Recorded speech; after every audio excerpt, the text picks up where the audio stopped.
Hello and welcome back to Build. I'm your host, Tatiana Pyle, and today I'll be sitting down with the creator and the cast of Monogamy. Monogamy, which debuted on AMC streaming service UMC, follows four married couples who undergo an unconventional form of therapy that requires them to swap spouses with each other, all with the hopes of reviving their failing relationships. As the series progresses, relationships are tested as the spouses are forced out of their comfort zones and into the arms of someone new. Let's take a look at the clip. I say that I tried, you say that I want to be able to explore anyone, and I want to do it with you. What does that even mean? Times my life was full of bad choices. You were the first good decision I ever made. I want you to tell me in my face that you don't want me here. You slept with him. You said you loved him. How was I supposed to know? I don't know how you were supposed to know, but you were supposed to. We're happy once. Carson, I'm sorry. The happiest I ever been. It's got me wondering what the experiment's intention is, though. What do you mean? Hey, you want to tell us what's going on? I mean, I know what ugly looks like. What is that?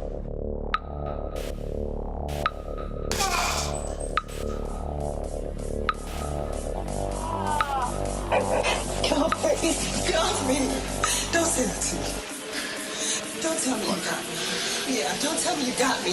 You don't got me. You haven't got me for a long ass time. How much of our lives are being manipulated here, Deandra? You must reveal your decisions now. And what the hell did we sign up for? Everyone help me in welcoming Caryn Ross Jr., Caryn Ward Ross, Jill Marie Jones, and Wesley Jonathan to the stage.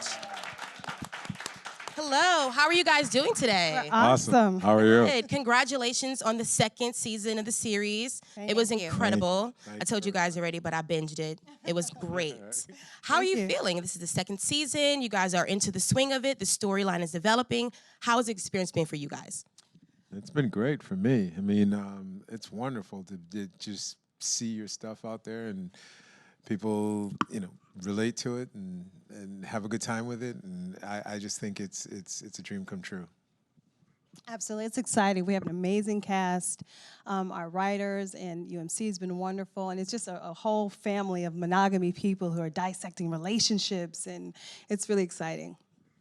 Yeah, no, it's been great for me too. It's lovely to see in your DMs, all the love, not normal DMs, but like love. It's been great. And also too, I personally like to watch it with my friends that are couples. And so we watch it and like I'm kind of like low key like this on certain scenes because I know it provokes conversation. Absolutely. And it's so great to hear their perspective on it. It opens up like kind of that door to, could I do that? Would I do that? What would I do in that situation? What would I do in that situation? Yeah, so it's been great. Yeah, so just to give everyone a backstory, the show talks about unconventional therapy for married couples. Sure. And you two co-produced and created it together. I'm wondering how much of your personal story did you actually pull for this series? All of it. Yeah. It's all personal. Yes, it is. We swap all the time. Wow, that's deep. No, They do not. I'm kidding. That soundbite's going to go out. They do. No, we don't. But it very much so it is us. I mean, I think all the couples just speak a universal language of trying to negotiate who you are in a relationship, trying to find how to make it work. And so we obviously mind that in our own marriage and our own relationship. So it's definitely all in there, We just thought that there was marriage is changing. The idea of marriage, the evolution of marriage for us, and we felt it was changing. And we thought we wanted to show that reflected some of a different idea of what marriage could be. Right. And so we decided that we wanted to provoke questions and push the envelope. Yeah, so I think we did that. Certainly did. And I'm also very curious because you all come from very legendary shows, TV, films. Like, how was this experience for you guys creating something that went to a streaming platform versus TV and film? Well, you know what's been lovely and exciting for me is this is 100% a character piece. You don't have like 4 pages or 5 pages of like just dialogue with another person normally. But I feel like when you see sometimes in television and film, you don't really get inside of the characters or get to know them, you know, who they are. And so this like allows you to really get, like, peel the onion, you know what I'm saying? So I've done that in film, you know, I've gotten to do that. But like in television, you don't really get to do that often. So it's been really great. And also too, this dude right here, he's actually like a family member. Like I've known him, my first job ever in Los Angeles was on his show. I didn't even have a SAG card. I was Taft-Hartley'd, you know what I mean, before my SAG. And so I've known him for so long. And by the way, can you imagine like kissing like your brother? It is. Now your husband. It's strange. It's so strange. But anyway, all that to say is that I just love the fact that we dive into real moments of the human journey. Right, and You my know what I husband, mean? being a filmmaker, I think he brings those cinematic sensibilities to the table so that we can really go there and really push the envelope and not have to worry about censorship. So we can just get that raw, guttural stuff that oozes out of relationships when you're in pain and when you're struggling and you're trying to find your way and you're trying to love. So that part has been exceptionally exciting for me personally. One thing that I really loved about the show is, although it is TV, a lot of it is based in real life and can be applied to real life and relationships. So for all of you, like, how much of the show and how much of the actual like dialogue and the dynamics could you apply to your everyday life? Well, for us, I mean, quite a bit of it. I think for Caryn and I, there's a piece of us in each Of the characters. of the characters. In every stage of our relationship. Yeah, there's from some dating. kind of like part of us. part of us Yes. in there. And so for us, that question goes pretty deep because we can pretty much relate on a And we really wanted to micro level. explore themes in relationships. Like, for example, my character, Sensei, is a former addict, and she marries a homicide detective. And so that we wanted to play with the dynamic of someone who needs to be saved and someone who needs to do the saving in a relationship, meaning kind of a codependent element, which, if I'm being frank, you know, when we early on in our dating relationship, we had some codependent tendencies. Nah, come on. Really? Honey, come on. You and me? Yes. Hey, we're being raw. Right, honest here. exactly. So, and a lot of times people aren't conscious of that, and so you want to be healthy and whole coming together, not someone who's dependent and weak, so that someone else can feel strong and powerful. So we played up that dynamic. I don't know what's going on over here. They have. I was the strong one in that dynamic. What we haven't had to this degree is the trauma. There's a traumatic incident that binds them, and oftentimes people do go through that. So you either rise through and you elevate and you're expanded because of it, or it crushes you and you crumble. So that's kind of the journey that this relationship symbolizes. So like you said, we take all of that and kind of throw it in these couples. A lot of what ifs too, like you know, that being one of them. Caryn and I have two children, 2 daughters of our own, and so it, you know, there was definitely a what if situation there that, you know, we could think of was the sort of the most. There's a tragedy traumatic around their child issue is that what could we're happen. going here, but So- we're not going to focus on that because I don't like to think about that. But yeah, so what about you, Wes? Hi, good morning. Good morning. Good Hey, morning. I just got off the plane. I'm sorry at 5:02 a.m. Right. Listen, this whole experience, this whole cast, most of them all of them are my friends, but I've worked with all of them on different projects. Some I haven't. Me and Craig have been trying to get a project together for years. That was, you know, right. If anyone knows my work, they know me from a different kind of genre, and this particular project has allowed me to branch out and to show a depth that people don't know that I'm capable of, and I appreciate Craig and Caryn for allowing me to have that platform to do and to be able to bring it out of me. Craig when he throws stuff at you that you kind of aren't, it's written, but when we get on set, he'll be like, all right, I want you to do this. And it's like, well, wait, that's not what was written. Right. And he has a good way of he's an actor's director or director's actor. Absolutely, He kind of brings things out of you that you don't really know that you have and knows how to get to you to make things happen where a lot of times we do things that are uncomfortable, and usually the most uncomfortable things are the best work. So I'm elated to be a part of this project. I had no idea it was going to be this good coming into it. Then again, I did. But I mean, yeah, of course you did. But once, but like you never really know though. Because, I mean, you never really truly know. Because in a way, you're kind of in your actor bubble. Right. And I know when I show up, I want to do the best work that I can do. I know my lines. I know I have an idea of what I want to convey. But also, too, I'm open enough to be able to listen and to receive as we're doing this ping pong in terms of scenes and stuff. And I know what I want to convey. But, like, you never really know if it's going to hit. You don't know. Right. That's true. You just never know. And we're grateful that it has hit such a chord, such a deep chord, because I think, we're all trying to find our way through relationships, whether you're married or not. It's at the core of who we are, just trying to find that space of honoring who you are and being with another person and creating, love and magic. So when you watch this, people are... I love watching the investment that, like, when people don't even know that I'm looking at their comments and they're back and forth, and I'm watching and it going, they're really into it. They're and then invested. I can't even lie, like, I don't like watching my work, but when I watch this show, I literally have to go, all right, what's gonna happen next? Now you would think to yourself, oh, he knows because he did it. Right, I'm the same way. I told you that. Yeah. Co-creator with her, I this. said, I'm watching it. I'm yeah. watching it like I wasn't there. Right. I'm like, oh, like who's she gonna choose? We want it to be really pure and authentic. I was thinking the same thing. Yeah, and I hope you do watch your work, Wesley, because it is so good. No, I forced myself to watch it. No, I'm saying this in particular, though. I just want to give you a shout out. I did text you. I did text you and say. You always text me. What do you? I'm like, yo, you did that thing. Anytime she does that, that means it's something good. Because I'm always, everybody watches it before me, and I'm like the last one. So it's just like, you did great this episode. And he has, like, I mean, you'll see from the story, I'm not going to spoil it, so those who are coming to us, go to umc.tv and you can go through Amazon Prime. Binge watch all of season 1 and catch up because the season finale is tonight. But his character in particular has a real turning point that it really hit people in the gut. So, and that was by design. And so, yeah, that's all I'm going to say on that. And I feel like Maggie. Let's talk about Maggie. oh, that's Maggie-ness. Maggie has been through a lot. Maggie has been through a lot. She has. A lot of Maggie has been through the fire.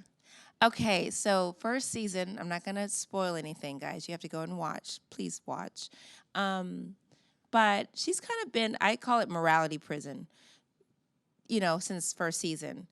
But the great thing about second season, which I'm so happy about, is that they peel the onion in a way that you see, because first season, you meet these 4 couples literally at the end of, hope is still there, but like it's like literally shaken, like it's like their last ditch effort to like save their marriages.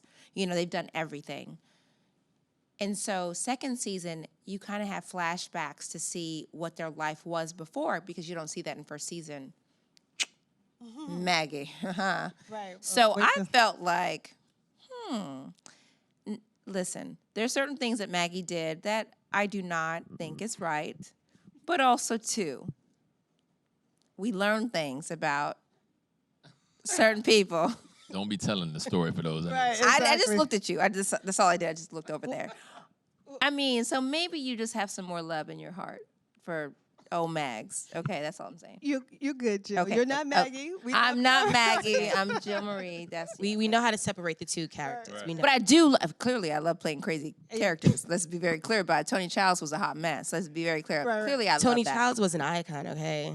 She was a mess, but we loved her still. And we still love thank her. you. Yes, exactly. And just like Maggie, we still love her. Okay, well, thank you. One thing I do love about Maggie, though, are the head wraps. Like, I adored the costumes. I adored the hairstyles. They were magnificent. Your hair, too, I loved it as well. Thank you. Speak on that, Craig, about why Maggie was. So Maggie had head wraps in the beginning after going through a very traumatic experience, and so she became very sort of closed. Closed. Off. until she. Not to say that those who wear head wraps are closed No, off. but in this this was for particular her. story, yeah, this was kind of a shell for her. It was a metaphor and it's symbolic of how she was kind of cut down. Did I just kind of still? You do, but You're self-editing in a great way Yo, because that's we just- don't want to say I that kinda is. just You guys took are my just husband. piggybacking off each Right, other. Yes. It's okay. that's the That's what we do. takeover. Yeah. Well, I just want just make that clear. Yeah, yeah. Head wraps are beautiful, but yeah. So But for her journey, yeah. right. was So then at deeper. the end, towards the middle of season 1, Maggie gets her groove back. she gets her groove back, and we the know head why. wraps come off. But and she becomes, she has a little more of a vibrant look. She becomes she has a little more pep in her step. She has a little more confidence, a little more, hopefulness moving forward after experiencing What she does in what the she swap. does in the And so swap, what yeah. the swap therapy does is it elicits things in each of the couples and each of the people that lay dormant. And some of those things are great, like, the fact that she's able to express herself and be beautiful. And some of it brings up some of the dirt and the ugliness that we don't want to face. And so the couples have to kind of confront these things now after doing the swap therapy. Can I ask a question? Yes, of course. How many of you have seen Monogamy? Okay. Do you know what we're talking about? They will soon. Okay, so imagine you have a partner or wife or husband, and you've tried everything that you can try to save the relationship. It just hasn't happened. So your last-ditch effort to save it is this social experiment called the experiment. And you basically leave your home, your partner, for 2 months. And you were to meet your experiment spouse and to live as a married couple. And by the way, your real spouse, your real partner, y'all have to sign on the dotted line saying, okay, I agree to this, I agree to this, I agree to this. Okay, so you go and do that. Now, 2 months is a long time. Yes, it is. Connections can be made. And there are also 2 things that you thought you needed, and you realize, I didn't really need that. I miss my guy or I miss my girl. Or you're like, whoa, this is what life could be like in the real world. What am I going to do? So that's kind of what the show is about, Does that help a little bit? It's like celebrity white Okay, spot okay. on 100. Yeah, okay. Okay. I do want to talk about the spouse swaps. How were those decisions made as far as who gets to be with who and why? Well, they were made because each couple has their own issues within the relationship. So basically, we put them with people that they think would be the perfect person for them. So if the current relationship isn't what they're looking for or isn't what they think they need, then they move into this new relationship for 2 months, decide what their boundaries are going to be with the person that is, perfect for them. And so that they can get a firsthand look at themselves. It's kind of a mirrorism kind of thing. Right. You want to be able to reflect what is going on with you with this new relationship so that you can Right. have a real good understanding of your original spouse and that original relationship. Right. Craig and I firmly believe that your most important relationship that you'll ever have is with yourself, and that your partner will mirror aspects back to you. And so that's what we wanted to capture with the TV show, which actually started as pillow talk and a joke between he and I on who his perfect wife would be. We also wanted to challenge this idea. It wasn't a joke. She was pissed at me. He was like on his phone doing something. She was mad at me. No, Probably. wasn't a joke. Probably. She was like, Yeah, clarify. Right. I'm pretty Probably sure. was. your Joking, perfect you are person. perfect for me. Yeah, exactly. Right. Your perfect person is somebody else other than me. It was one of those. No, it's But- absolutely not. Whatever. I probably was pissed.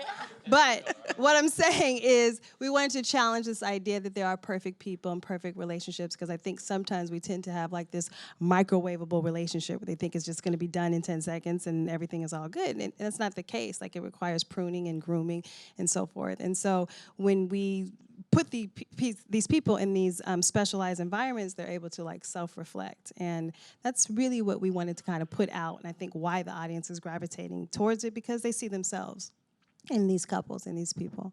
You know what I think also too? Like, I don't know if it was I'm sure it's these are clever and smart and amazing people. So I'm sure it was by design, but I think my experience with Maggie and Sawyer being my experiment husband, he's younger than Maggie. And I always felt like, and he hates when I talk like this, by the way. I feel like Carson just, I felt like she kind of felt like she didn't have a voice in their marriage. But having Sawyer being younger, like for the first time, probably in a long time, I won't say forever, but for a long time, she was the older person. She was the one who's saying, no, like, where she didn't get to do that in her marriage. And so because you kind of see that in season 1, Maggie she gave it to him, Sawyer. Like he didn't come, it was not an easy beginning. He walked in the house, the very it first was like, scene. You were like, no. like, what? Yeah. So and that's something we wanted to tackle, how people do lose their voice, men and women.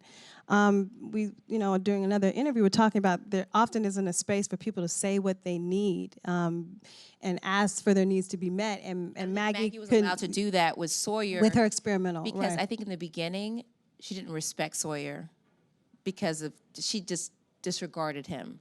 But the respect came because he was so much more than just this young guy or good-looking shell of a person. Hey.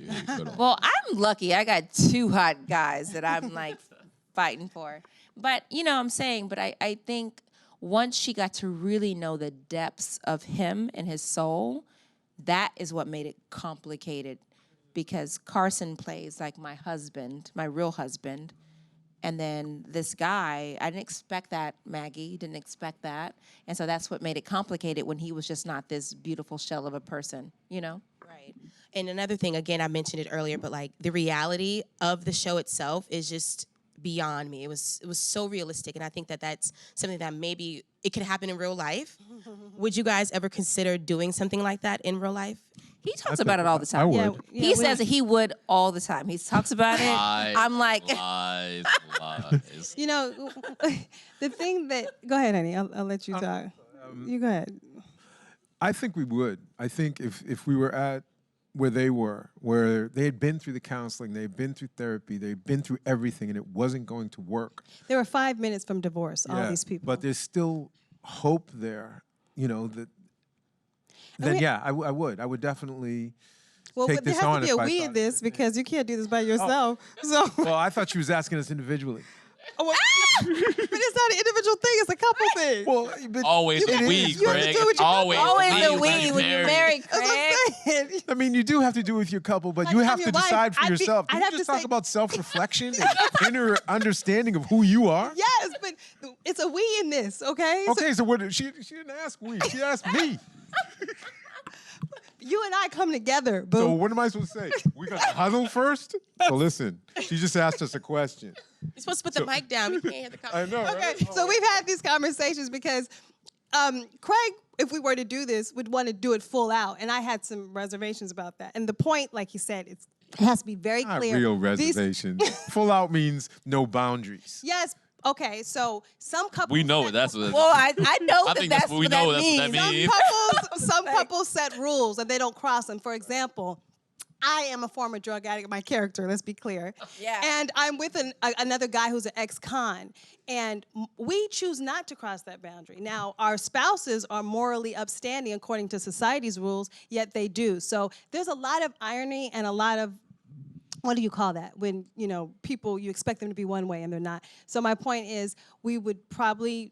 Irony? We might do this if we had absolutely no other choice. But and I think the operative, phrase or whatever, in the scenario that just what they were speaking about is that we're talking about someone that you love and you've spent so much time with. And literally, it is like it's dust in your house. It's like it's about to be over. Right. What would you do at the last, last? And if you could possibly save your marriage, would it be worth it? Yeah. Would it be worth it? Would it be worth it? I mean, for me. But you're not there at the. You gotta get to the point of at the very just end like of a it wife, all. cutting them off. Just like a wife. Listen. trying to hold on. Listen, I understand that. Yeah. The desperation, and you're trying to figure out any and everything to hold on. I get it. I get that. But for me, we're gonna simplify it. Hell no.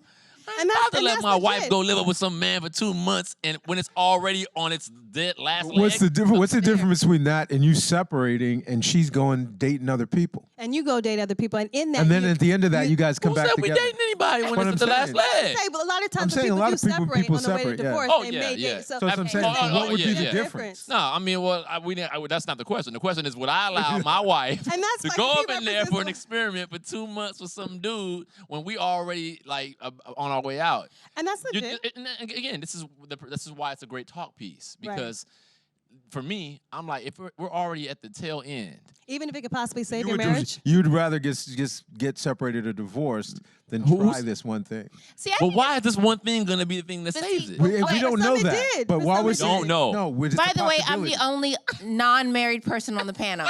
It's a possibility. Yeah, it's So more of like a I possibility, think yes. I understand what he's saying. And by the way, his wife is amazing. Exactly. So beautiful I wife. understand what they are both saying, but I don't think he sees, because he's not in that space in time in his life, but he doesn't see at the end when it's like desperate time, so he can't feel it. No. He sees it. I He can just take like, myself. no. I can take myself out of self Oh, okay. and see that desperation of trying to hold. By the way, when I explain to people to watch this show, I talk about that. Right. I do understand that. Yeah. Right. But she asked personally Right. a question: Oh, yeah. could I do this? So then, I could not do it. so then the alternative, divorce, is more appealing to you. Absolutely not.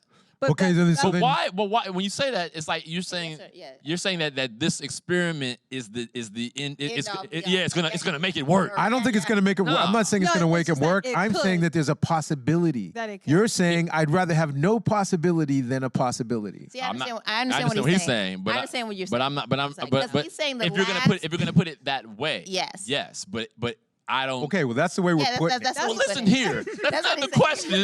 That's the question. He's That's saying the- like that's you've the done crux of the everything show. you That's- can. yeah. That is the That's question. everything you can This do. is why I'll people debate. submit like we do in marriage. Fine, you guys win. I'll submit.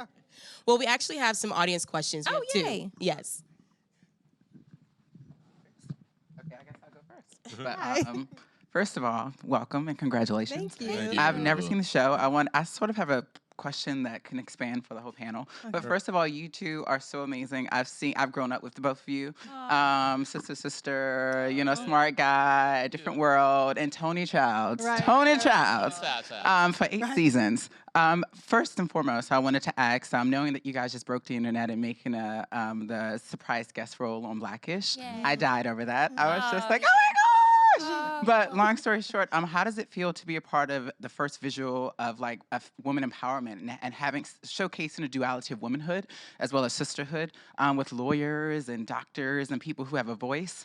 Yeah. Yeah, you know what's really crazy is because we were kind of in a bubble in a way. Like we didn't know that it would be what it has ended up being, which is a blessing. Oh yeah. It was only until I traveled outside of Los Angeles and I was like recognized. I was like, oh my God, why are they looking at me? Like, because we're LA, there's a lot of people there and there's a lot of recognizable people there. And so for us, it was like our first big thing, all of us, like our first big thing. So we just wanted to do great work. So we didn't know what the outcome would be, but what I love so much is having these amazing women that slide up in your social media or you hear, or they come up to you unsolicited on the street and they tell you like, I remember watching you as a young brown-skinned girl, and also too like, oh, I was gonna say red lipstick. I don't have red lipstick on today, but I'm saying, but like even like red lipstick, how so many people have told like Black women that they can't wear red lipstick if they have big lips or whatever, and like Big, because of beautiful you, thank you, because of you, I wear red lipstick, and that sounds so small, but why can't we as Black women like be beautiful in melanin and wear whatever we want to wear? So it's been such a beautiful experience. And by the way, 9/11/2001 was that horrible day. 9/11/2000 is when we aired for the first time. So next year will be our 20th anniversary of Girlfriends. That is crazy. That is amazing. You know what I mean? And so I'm very proud of that. And that was my third audition in town. His show was my first show. Second one I didn't book. The third one was Girlfriends. And so I just been very blessed because oftentimes, and he knows, and we all know And that that's how fast people in the business can make more money than another person. She immediately, then she was making like 3 times more money than me on a bigger show. He's being silly, but 5 minutes coming to LA. Right? He's being silly, but the point is that I was very blessed and I'm so grateful that I call it the University of Girlfriends because I learned from people who worked sets in the right way with humility. I could have worked on a bad set, like my first real big thing. I could have seen bad stuff. Yeah. It was so much love and everything, and it prepared me on. By the way, let me say this. They were great, and that was my learning experience. But by the way, their set was amazing as well. Like, they were so kind to me. Like, I was City Guys, right? City Guys, yeah. They were so kind to me too. So my beginning, I had great people to look up to and like how you're supposed to do this thing. Yeah. Yeah. And the second fold is understanding representation in that way. You were mentioning how marriage is evolving and things like that. For me, I just know that it's a beautiful thing to have representation and visibility as an African-American gay male. I know that causes a lot of political barriers and within our social climate and things like that. Is there any future for some kind of representation and visibility for that on Monogamy? We haven't. Because I haven't seen the show. I haven't seen the show. We have it. Okay, there we go. We haven't. Yeah, there we do. go. We That's do. good then. And to answer your question, Craig and I have more shows, other television shows. Yes, absolutely. We're amazing. Yeah, it's. So I guess I gotta watch it. Yeah, no, we got a few things. Yeah, we have it That's on amazing. Monogamy. On Monogamy, it's and it's part of the show that, like we said, we think it's all evolving, and so the idea of marriage, I think, is changing, and so we really wanted to explore what we thought And was represent more of that, and all more of it, like you said. represent more of it. I don't think we're representing all of it. No. But definitely represent more of it. Right. So yeah, that there is this element here. Thank you. Yeah, and what the world really looks like, which is a beautiful space. And we have one more question. How y'all doing today? How you doing? What's happening? Good, good. Yeah. Happy holidays in advance. Thank you. holidays. I've been watching y'all two since I was a teenager. City Guys, Girlfriends. You was my teenage crush. My question is this. Is there a difference in terms of the film process from back then to now with this? Oof. That's a good question. It's a Hold really on. good question. I'm trying to the film there- process. A process. So that's not- Yeah, there's definitely a business. difference. Well, I will say I think. this. Girlfriends was kind of like the end kind of the end of the sitcom, because comedies became something different after that. Yeah. Like comedies, like it became something different. Yeah. So it was a whole, for me as an actor, in terms of comedy, like the half-hour one camera comedy is a different type of comedy than you would do with multiple cameras. So you have multi-camera, which was City Guys and Girlfriends. Yeah. Kind of like this. Yeah, and that was a different Format than what now comedy would be, where it's a single camera, where it shoots more like film. And you would think like that's a comedy, that looks like a drama, but it's in a comedy. So like Blackish, right? So like Blackish is one camera. Well, it's multi-camera, but it's shot in It's one. a single It's not camera. in front of a live studio audience. Her Yeah. show and my show was actually Live studio audience, real laughs, real people. Yeah. And they don't do that much anymore. It's sprinkled here and there. So that aspect has changed. Film-wise, it's changed. It's film like movies has changed a little bit too, or is it pretty much the same? Yeah, it's pretty much the same. I think the people that you get has changed, because when I started in this business, you didn't get a Helen Mirren on a TV show. No, but now you do. Now you do. But then you Yeah, got I'm saying, but like, so I think it's changed in that way. that way. And then I think the answer to your question is the business has changed more so than the actual format of film and television. And just even streaming coming along. That, like yes. UMC. That's the actual business, Right. the part of where now you got these streamings, and that's new to me. Like even doing Monogamy, it's like your first question, it's different because the way I have to direct people to it. I'm not computer whiz. I'm still like old school. It was when I started this business, there was no YouTube, there was no social media. So for me to try to tell somebody, watch Monogamy, where's that? And you can go to UMC.com and stuff. Or download the app. Yeah, that's different for me. So rather than when, watch Girlfriends, it's on UPN, Channel 13, or wherever that may be in your, district. But or watch City Guys on NBC. It's a little different now when you're dealing with web series or streaming series. All right. I appreciate you answering my question, and happy holidays again. Thank you so much. Thank Thanks you. for being here. Everyone here, you guys heard them. Download the UMC streaming app. The season finale is tonight. It's tonight, yes. It's going to be so exciting. I will be tuned in as well. Thank you so much for coming. Thank you for having us. cannot- Thank you you. guys for joining Yes. us. Thank you so much. Thank you.